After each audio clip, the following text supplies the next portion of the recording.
Colorado's air quality is pretty lousy, and lawmakers are trying to encourage all of us to do our part with a series of incentives. Denver 7's Megan Lopez shows us how. Between the windy weather and blooming buds, it doesn't take much to notice that spring has returned to Colorado. This year, I would say, has been my busiest year. For Martin Church from Eco Lawn and Garden, that means back to busy season. More and more people are looking for the quiet lawn care. His company, one of a handful in Colorado, relying on all-electric lawn equipment. After years of working with gas-powered mowers and blowers, I was sick of breathing in the fumes. So he started his own company and made the switch. The equipment's lighter, for one. They're very quiet and they're easy to use. There's very little maintenance on them at all. Lawn equipment contributes to roughly 10% of Colorado's ozone in a state with poor air quality. Things are really challenging here in the state of Colorado. So Colorado lawmakers are working on a package of climate bills to try to tackle the problem, like Senate Bill 138, which among other things would offer a 30% tax credit for people to buy electric lawn equipment. So they walk to the cash register and they receive their tax credit.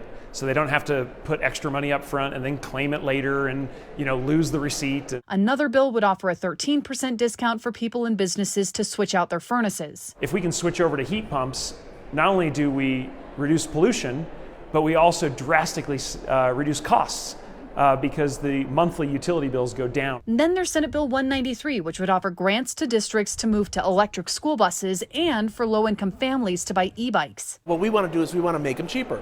That allows anybody who wants one to get one. Republicans, however, say the market's already moving that way, so the state doesn't need to use taxpayer money to meddle. Over time, those changes are going to happen anyway, and there's really no reason to push people and to make them pay for this.